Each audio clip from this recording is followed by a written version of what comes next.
एक पिता की चिता जल रही थी। उस वक्त उनकी सबसे छोटी बेटी वीडियो कॉल पर जानते हैं क्या पूछ रही थी?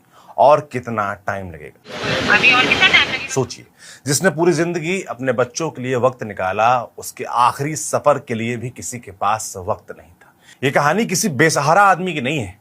ये कहानी मुंबई के बड़े कपड़ा कारोबारी रहे शिवचरण गुप्ता की है, जिन्होंने जिंदगी भर मेहनत की, कारोबार खड़ा किया, 3 बेटियों को पढ़ाया लिखाया, अच्छे घरों में उनकी शादी की। शायद हर पिता की तरह उन्होंने भी यही सोचा होगा कि बुढ़ापे की सबसे बड़ी पूंजी बैंक बैलेंस नहीं बल्कि अपनी औलाद होती है। लेकिन जिंदगी बैलेंस शीट से नहीं चलती। कई बार रिश्ते भी घाटे का सौदा साबित हो जाते हैं।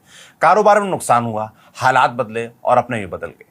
मजबूरी ऐसी बनी कि पत्नी के साथ हरियाणा के सोनीपत स्थित एक वृद्धाश्रम में आकर रहना पड़ा। 2 साल पहले पत्नी का भी वहीं निधन हो गया। अब उनके पास न जीवन साथी बचा था, न अपना घर। बस एक उम्मीद थी कि जिन बच्चों के लिए शायद पूरी जिंदगी खपाई है, शायद वे आखिरी समय में साथ खड़े होंगे। मंगलवार 4 अगस्त को 74 साल के शिवचरण गुप्ता का निधन हो गया। जाते जाते उन्होंने अपनी आंखें भी दान कर दी। इसके बाद आश्रम प्रबंधन ने उनकी तीनों बेटियों को सूचना दी, लेकिन किसी ने दूरी का हवाला दिया, किसी ने समय की कमी बताई। कोई भी अपने पिता की अंतिम विदाई के लिए नहीं पहुंचा। इसके बजाय ऑनलाइन 5100 रुपए भेज दिए गए और कहा गया कि अंतिम संस्कार वहीं कर दीजिएगा। सोचिए, जिस पिता ने पूरी जिंदगी बेटियों के भविष्य पर खर्चा किया, उनकी विदाई का हिसाब किताब आखिरकार ऑनलाइन ट्रांसफर से पूरा कर दिया गया। आश्रम के लोगों और समाज सेवियों ने बेटे का फर्ज निभाया। उन्होंने अंतिम संस्कार करवाया और दूसरी तरफ सबसे छोटी बेटी वीडियो कॉल पर जुड़ी रही।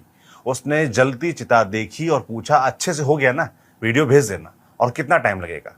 कभी कभी एक वाक्य पूरी कहानी बयां कर देता है। उस दिन सिर्फ एक चिता नहीं जल रही थी, रिश्तों की गर्माहट भी राख हो रही थी, और शायद संस्कार भी। इस घटना का एक और पहलू है जिस पर बात होना जरूरी है। मीडिया रिपोर्ट्स के मुताबिक तीनों बेटियां शिक्षिका हैं। सवाल ये नहीं है कि उनका पेशा क्या है, सवाल ये है कि अगर शिक्षक ही संवेदनाओं से दूर हो जाएंगे तो आने वाली पीढ़ी आखिर किससे रिश्तों की अहमियत सीखेगी? ये खबर सिर्फ सुनिएगा नहीं, सोचिएगा भी कि हमारा समाज किस दिशा में जा रहा है। जवाब कमेंट में लिखिएगा।